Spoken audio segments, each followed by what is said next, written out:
Hey guys, I'm Kayla, the travel nurse, and today we're going to talk about everyone's favorite topic, compliance. JK, JK, LOL, everyone hates compliance. But let's talk about it. Compliance has a lot of different parts to it.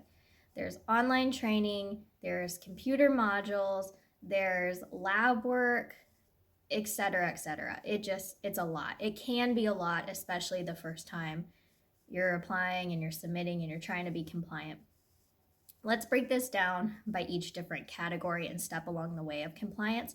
Hopefully it won't be so overwhelming by the time we're done, and hopefully it'll make you realize and understand all the things you're going to have to go through to be compliant. Almost every company I've ever worked with uses Prophecy Health for all of the computer mandatory online modules. Prophecy Health has regulations kind of like JCO for hospitals, but it's for compliance for companies. So the worst thing about it is that these modules and these exams are very long, or they can be long, and there's many of them to do. What sucks about it is that even though you might have done this compliance with one company 2 months ago and now you're with a new company, you have to do all of these all over again. You can't transfer one complete compliance over to another company.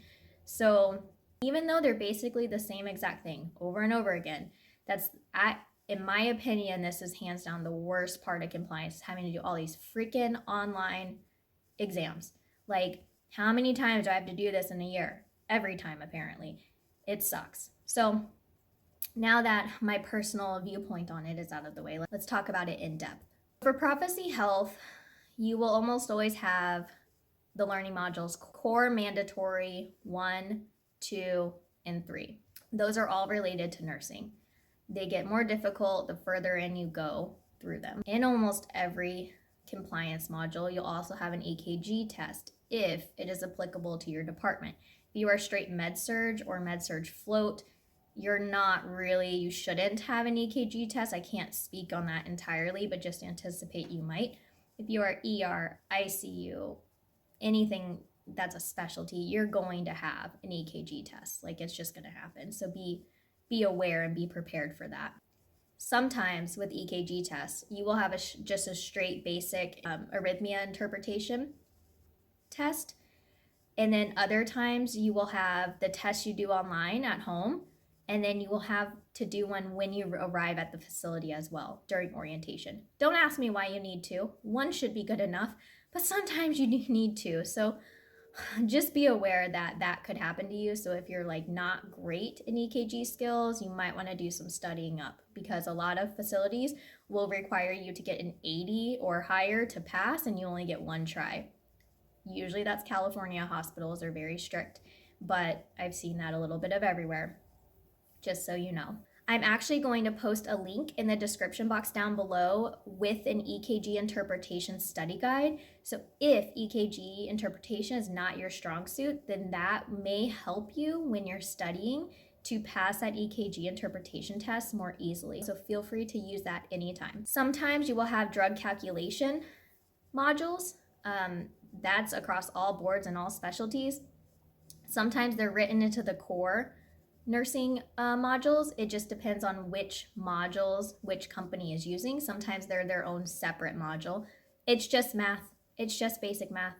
You'll be okay. It's what you do every day at work. But if you're not good at math, you might need a little study guide assistance. And then sometimes you'll have specialty specific exams. I know like ER and ICU and OR have very specific exams that they need you to take. And they're just like the core mandatory general modules, except they relate directly to your specialty. So for ER, it'd be all the kinds of things that we would see in the ER and how you would prioritize care. And then the worst part, everyone hates this. Everyone hates this part. I believe I can speak for all when I say it's the nursing skills checklist. It's before you even submit to jobs. Your company will say, we'll send you over a link to do a nursing skills checklist. It's literally answers 1 through 4, and 1 is like no experience and 4 is like expert or something. Anyway, you grade each skill on a 1 to 4 with your experience level. And there are so many. There's so many to do. And you're just like moving through them. I personally, I don't know anything about OB. If you come in trying to have a baby, good luck to you because I have no idea what on earth to do with that. So when I get to the OB section, it's all ones straight down. Massaging the what? Gross. Delivering a baby? No. Ones, all the way down. And then you get into like, your drugs and stuff, and you're like, oh, I know all these drugs, fours or threes or whatever. So it balances itself out. Your recruiter will be like, oh, we like to see all threes and fours. Do not lie. Do not lie about your skill set. If you get to a section like cardiovascular stuff, I've never assisted with a cut down. I don't even know. Nope. One. You know what I mean? If there's something you get to and you're like, I don't even know what this is, answer it a one. If you've never seen it, answer it a one. But if it's something you do daily and you see all the time and things that, like, if you were to have a student with you and you could teach them about it, that would be a four. If it's things that you do every day in your job that you don't even have to critically think about, you're like, I know this, it's a three or a four. It's kind of based on your judgment. But you're going to get to things where you're like, oh, I've seen this once or twice, or if I got presented with this, I could get through it too. You know what I mean? So just go on based on your own skill level. Don't feel pressured to do all threes and fours. It's not like it's a pass or fail. It's just a baseline of where your knowledge is. So your recruiter might be like, well, we like lots of threes and fours, but you can't lie on that thing. Just answer it the way that you can. You have to do that skill checklist with every single company, just like most of this online modules and exams with most companies. But for some reason, that skills checklist is just the worst. Just get through it, okay? Just do it. Don't bitch about it, just do it. All that being said, if you don't change companies, most of this stuff is good for a minimum of 1 year. So at worst, you stay with the one company all year, you only have to do this one time. Unless there's a hospital that says, oh, we need this one specific test done, or we need this one specific module, or you didn't need an EKG test at this hospital, but you need one at that hospital. That's hospital dependent. That's not really based on your company. So just be aware that, yeah, you might do it from the beginning, but then you might have to do some extra stuff along the way. Basically, just suck it up and do it. It's the worst part of the compliance, honestly. But once it's done, it's done. I also would advise you not to wait until the last minute to do this. I mean, I'm talking the day your recruiter says, hey, I'm sending you all these skills to get done, do them. Because you have multiple attempts you can make at getting these done.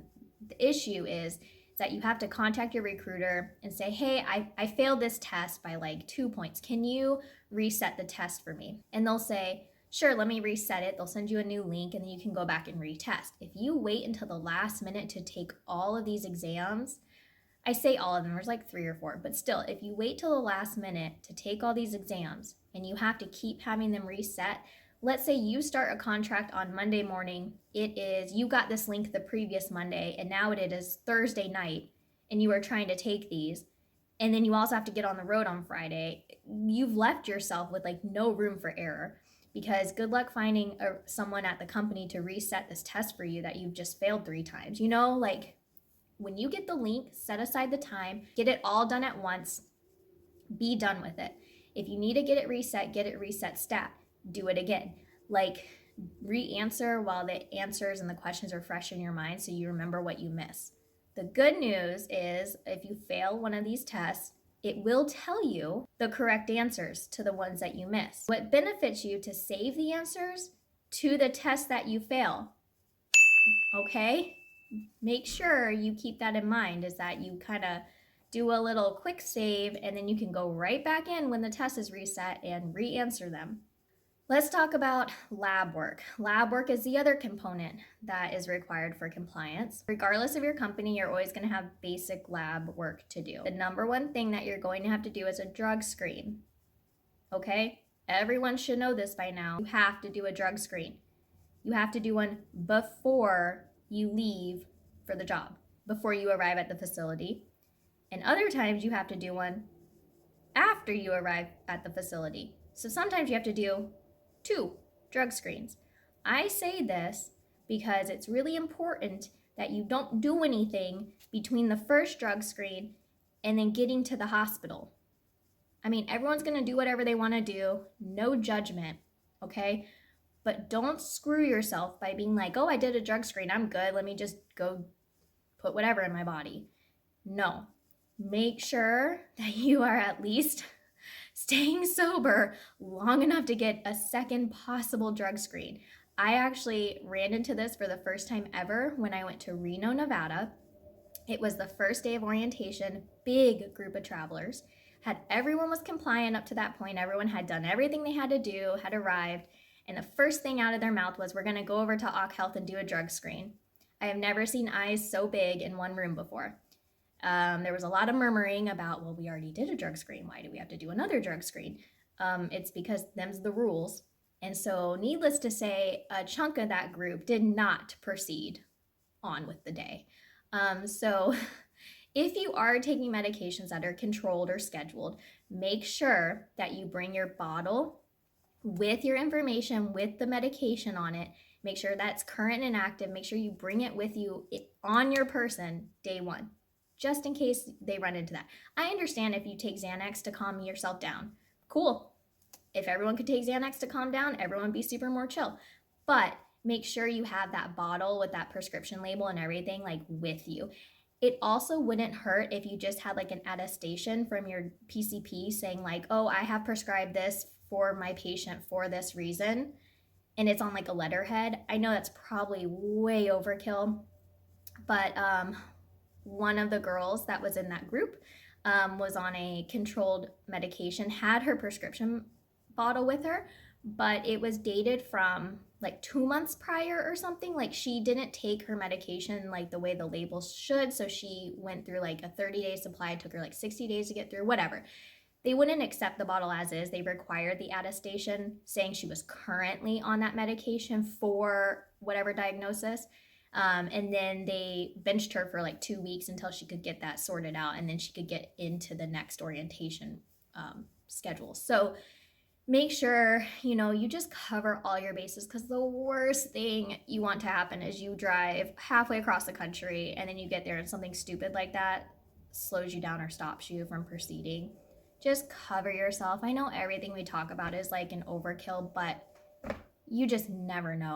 The other basic lab that you're going to have is a PPD, a T-spot, or a quantiferin gold. The two-step PPD, the quantiferin gold, and the T-spot are all good for 12 months, typically. However, almost every facility I've ever been to wants a two-step PPD within the last 90 days. Well, guess what? You're a traveler on contract for 13 weeks, and if you don't have downtime in between, you're already outside of that window going to the next contract. I mean, you're never going to be compliant with 90 days of a PPD. So guess what that means for you? You're going to have to get a new two-step PPD every single contract because you're never going to be compliant. I don't know about you, but it took me about 4 years to finally become allergic to the stupid PPD. Like, I will have a false positive every single time. So what I have to do now is get a T-spot or a quantiferin gold, which is the blood test equivalent for TB. So it actually is a good thing in disguise, because I can get my blood drawn and then go to where, like the day before I leave, and go to wherever. The results will be back within like a day or two. I don't have to go get that skin test read somewhere 2 days later. Like, it's less hassle for me. I think it costs the company a little bit more compliance wise. They don't care as long as it gets done. But I just know if I get a two-step PPD that I will have a false positive every time now, because getting that done multiple times throughout the year for years on end just caused a reaction. So if you're if that's something you have to get frequently, you can just tell your company, "Hey, I want a T-spot, or I want a quantiferin gold." You can just get a blood draw every time. I actually have been to a few places where the T-spot has been accepted within the last 12 months, and I have not had to get another blood draw. So that is another benefit over getting the skin test, is that some hospitals will take it because it's blood work, like it's done. Again, that's just facility dependent. If you're going on COVID contracts, a lot of this compliance goes out the window. I will just blanket statement that I've been on 3 crisis contracts over the last not even whole year, and I've only had to be compliant with like a drug screen once and like a physical I mean, a lot of the compliance has just gone out the window for these immediate and rapid deployments because they just need the help so bad. They're like, they need bodies. So as long as you're a breathing licensed human, you can go work and they don't care about the rest. So, but keep that in mind. That's not typical. That's actually atypical. B, immunization. This is a three-parter. You should have 3 of them when you were a child. You could have a titer as an adult, or you could do a declination. I've had all 3 when I was a kid. I just declined this one. It's never been an issue. There's MMR, which is 2 immunizations and or a titer. I actually have had to have the titer recently. I had like a 2-step titer. Some places will require the titer. It just depends on what a blood draw shows, or I don't know if they're just being super extra about it. So keep the MMR in mind. And then varicella, it's 2 immunizations or a titer. Tdap immunization within the last 5 to 10 years. It depends on the facility. I think I was good to go until like I got to the 10th year, and then I had to get it redone, and I should be good for another 10. The tetanus is 5 years and the Tdap is 10. But again, it's facility dependent. And then the flu shot within the season, October to March or whatever the protocols are for the facility. Flu shot you can always decline. Pre-COVID, you'd have to wear a mask. Everyone's got to wear a mask now, so your choice at this point. I think the flu shot's like the least of our concerns at the moment anyway. There are location-specific vaccinations, like let's say you want to go to Guam, right? Guam's way on out there. Guam has very specific immunization requirements. You have to get a Hep A vaccine, you have to get a Hep C titer, and you have to get a typhoid vaccine. So just know if you're taking one of these, I'm going to call them an international contract, even though it's technically a U.S. territory. But if you're going off the mainland, sometimes you have to get these special immunizations because they do have things going on over there that we don't see here stateside most of the time. And then your physical. Physical is the other part of your lab work compliance. You have to have a physical within the last 12 months. So each physical is only good for a year. Usually your company will just send you a physical form. You just get filled out. If they don't, just use whatever urgent care they send you to. Use their physical form, clearance form, or whatever. But most of the time, they will send you their own specific physical form they need filled out. You work in the ER or have a super cool med-surg hospitalist who is willing to do your physical for you at work, save yourself a trip to the urgent care. Just FYI. Now, this is a lot of documentation that you have to, keep organized so that it's easily accessible, that you can easily send this off to anybody who's asking for it. So I'm going to mention again the Cam Scanner app. Love this app. Man, this is like my favorite app that I use on a daily basis for documentation storage. I have mentioned the Cam Scanner app in multiple videos because it's just so useful. It's just the most beneficial app I have, and as it relates to the world of traveling. I highly encourage you to use this app to organize your compliance documents by category. I have one category that has vaccines and physical. I have one category that has certifications. I have one category that has like my driver's license and a voided check because, if you sign up with a company, they need those things to process your direct deposits. I have one that has all my different state licensures. I have these things categorized so that if my company says, I need your immunization records, click and send. I'm done. Like it's just that easy. Like, boom. I need to be sponsored by Cam Scanner. So Cam Scanner, if you watch my videos, please give me a referral link because I freaking love your app. That is it. That's all I have for you on compliance. Compliance is the most difficult part of taking contract. Not every time, but at least the first couple times. Once you're compliant with your lab work and your documentation, you're usually good to go for a while, minus those online modules. They just are what they are. Hopefully that wasn't overwhelming. Hopefully it added some clarity as to what to expect to be compliant for your contracts. But just know it's part of the job. You just gotta suck it up and do it. And once you're done, you're done. I wish you good luck and happy travels, and I will see you in the next video.